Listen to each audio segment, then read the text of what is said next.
I'm Shadan Larki of Awards Daily, and I'm here with Shahad Ameen, the director of the incredible film Scales.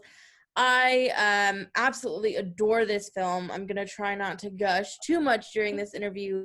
I wanted to give you the opportunity to tell everyone what it's about. I think you could do it much more eloquently than I I'll ever try. could. I'm sure. I'm sure you do a great job. I mean, Scales tells the story of Hayat, who grows up in an island where they sustain themselves by sacrificing young girls to the sea. And Hayat in Arabic actually means life. And I always say the story of Scales begin with the father, refusing to sacrifice his daughter and refusing to follow the traditions. And it also ends with the father, calling out for his daughter and refusing to follow traditions. Mhm. And I know this has been a really long journey for you. Tell me about that just a little bit, of how you got to this point.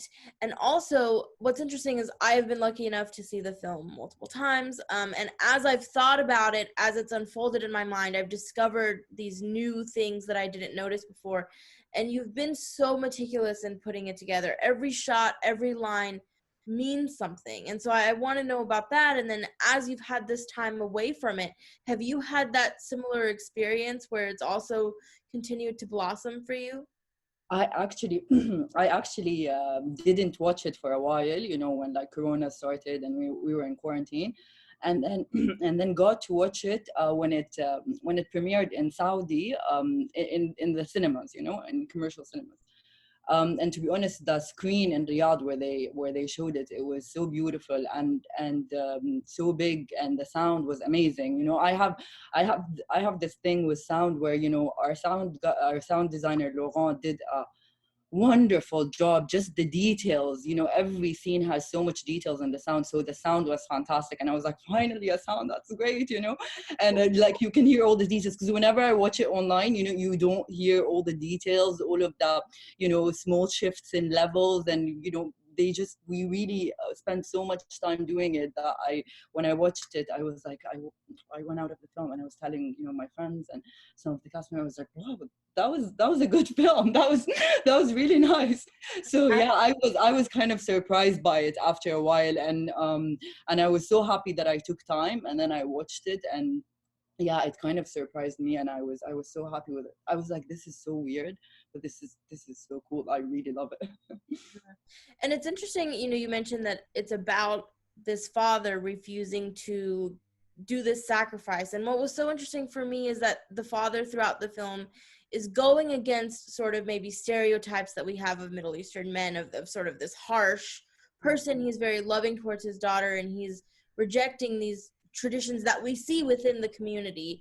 And so tell me a little bit about that. And also, what I was curious about is we don't see her mom, and she is not sort of the maternal presence that we think that she's going to be. Why did you make that choice? I really wanted to, I feel that sometimes, especially with the mother character, I feel that sometimes women refuse to let go of tradition just because they feel that they're the one who has to, like, they have to tell it to the next generation, and that's how, a culture, and that's how traditions stay. So for me, I wanted to bring those women, because for me, the opposite of these women were the mermaids who were out at sea. So I wanted to bring the contrast between the women of the village, and I wanted it to be a choice. Like, no one is kind of forcing the mother, who was played by Fatima wonderfully. No one was forcing her to do that, but she just gave up on her daughter the day she was, the day she was sacrificed as a baby. For her, it was done. And for me, the father is the more feminine character, I feel, and I really did not want in this film to have antagonist. I wanted everyone to be a victim of circumstance, and they're in a impossible situation. And whenever someone asks me about, like, who's the antagonist, is it like the Ahmed, is it like the captain, is it like the man? But as you see in the film, they're all really just trying to make do with such a horrible situation. And for me, all of them were victims, and all of but the only two people who stood kind of away, it's for me, it was always Muthanna was always the character who was gonna, choose love over tradition, choose that you can shift, your way of thinking just by loving your daughter and just by refusing to follow it for that love. For me, that was, that the contrast and the nice contrast between Muthanna and the mother. And early in the film, as you mentioned, Hayat, she has this interaction with the sea, and as the result, she has these scales, that other people just at her feet that other people don't have. And I loved that it was a physical sort of manifestation of what makes her different, and she's constantly trying to hide it. And that's something that you play with her physicality a lot. And it's also interesting that she's at this age of puberty when we see her. She's about 11, 12. So tell me about that.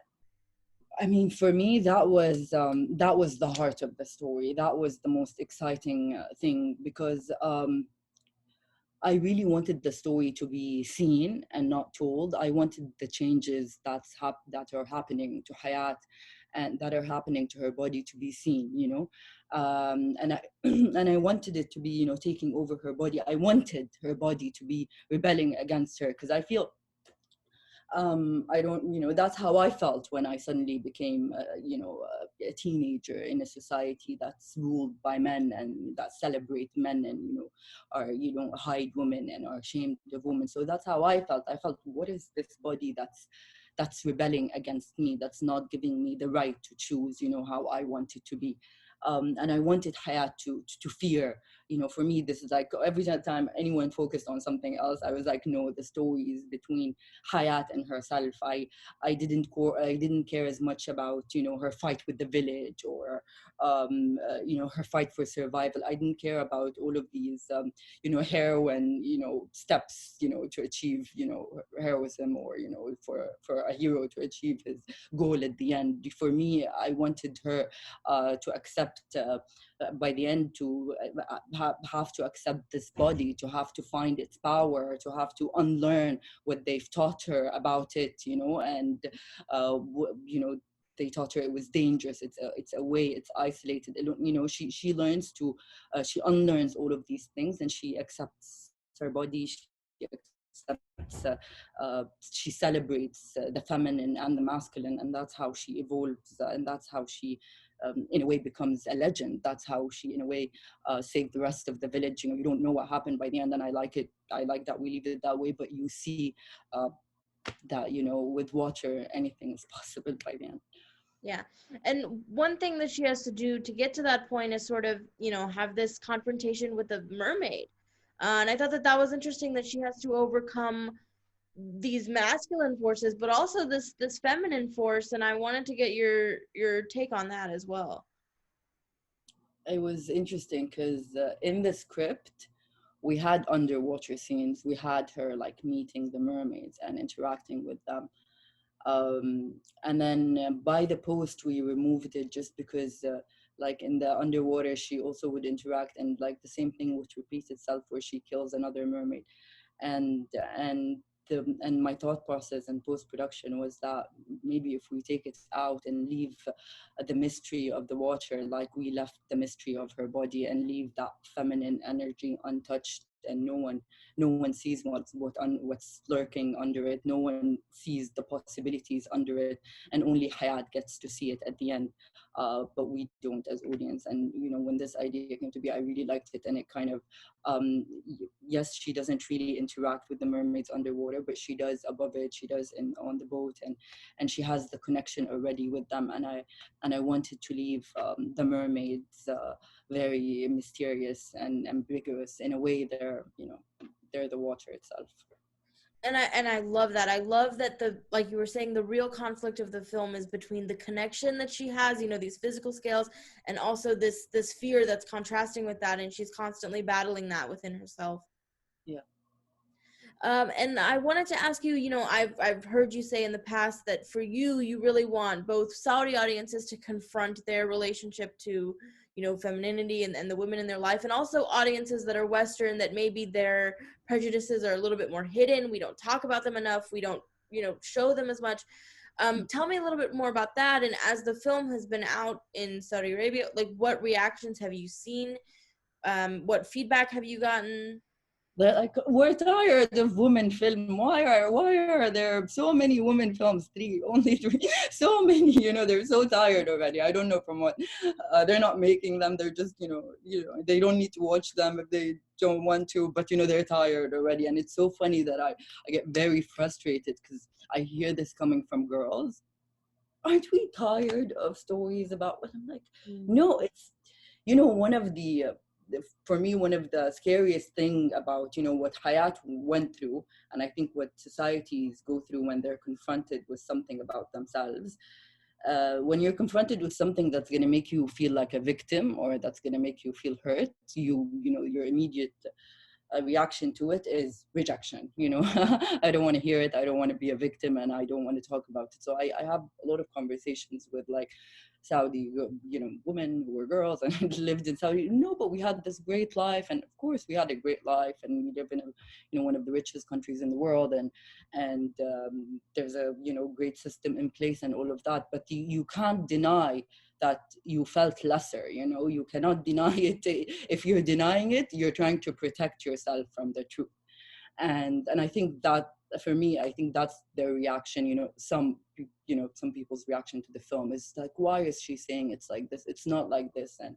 And they don't feel that there was this kind Mhm. of segregation between between males and females, and that's just crazy. That's just something you do to protect yourself and to not have an uncomfortable conversation. But that's also, in the movie, again, like it's that constant battle of she's also going through the same thing, that she doesn't want to see that that's what's happening. Exactly. So She yeah. keeps rejecting it like over and over. That was the core of the film, is that she keep rejecting it. And I mentioned that before, but for like, because I had this short film where like the father kills the mermaid, and I was like, oh no, like if we had a girl, if we have the film be about the journey, Hayat and herself, how she gets to accept who she is, because everything comes easy when you get to accept who you are, and that's what she does. She rejects it with all her heart until everything is and for me, it was everything was rebelling. Her body was telling her, you have to give it up, and she refuses it until when she accepts it by the end, her home, the water, thing that symbolizes her, and her body is gone already, so she has to complete her final kind of offering to be who she's supposed to be. Hmm. And I believe the film is the official selection for Saudi Arabia for the Academy Awards. Is that correct? Yes. How does that feel to be in that position? I mean, that's incredible. I Only the mean, fourth film ever, I believe, to be submitted. it's fantastic. I was so happy when I heard the news, and I was so happy to know that they really loved the film, and they feel it's the film that should represent, who they are and the image we want to try and portray, and the progressive Saudi that's happening in front of us right now. So it's very, it was really really. I was so proud when I heard that they selected Scales. Hmm. And a couple of filmmaking questions that I wanted to ask you. The film has a very short runtime, so I wanted to know, how did you accomplish, like I said, all of these layers, all of this imagery, this beautiful story in such a short period of time? And how did you select this incredible actress who really, if her performance doesn't work, the film doesn't work? You know what I mean?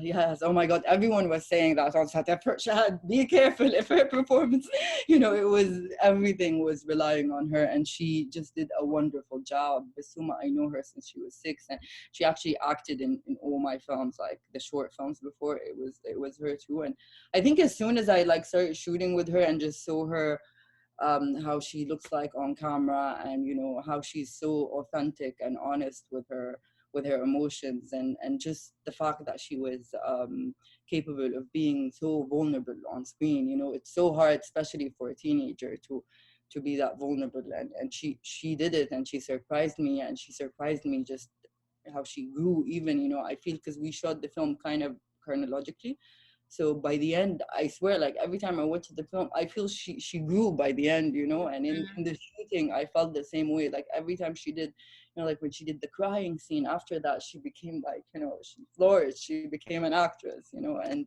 so it was amazing to see her grow on set, and it was amazing. It's amazing every time I see the film that she actually feels like she grew by the end of the film. And this is an idea, like I said, that you've been working on for a long time. Do you have something that's currently ruminating in your mind? I mean, where do you go from here? um, I had a couple of ideas, but none that I connected with as much as Scales. I don't know why I connected with Scales that much, but maybe because I felt it was such a personal story, and I felt maybe like the Suma, I felt a kind of power being able to tell a personal story and being able to share emotions that will make you feel vulnerable in public, and maybe, you know, you wouldn't want to talk about them. So, you know, it's being able to share these things is what, you know, makes you feel powerful. And so, yeah, sharing skills, you know, was amazing in doing it. So when I feel, you know, the same about another story, and I feel that you know, it needs to be out there, I'll definitely you know, get on it. Yeah. And I know that the film has been selected for South by Southwest. I'm so thrilled that my fellow Texans are going to be among the first group of people to get to see it. As far as distribution or where you go from there, I mean, do you have any updates on that? I mean, to be honest, I don't know much of these things because I leave it up to the producers. They do their job quite well. So, Mhm. yeah. I don't know much. And just as we close out, I mean, is there anything, you know, a final message for viewers or anything that we haven't discussed? I would love to hear your thoughts. I mean, I really hope they enjoy the film, and I really hope they can connect with it, and they get to experience the amazing bassoon. And yeah. Shahad, thank you so much for your time. I cannot, again, I encourage everyone to check out. It's so beautiful. It's so surprising and constantly subverting the viewer expectations. It's just stunning on every level. It's such an achievement. I congratulate you Thank so you. sincerely from the bottom of. I wish you nothing but the best. Thank, I was so touched by it, and I thank you so much for joining us. I'm so happy to hear it. Thank you so much.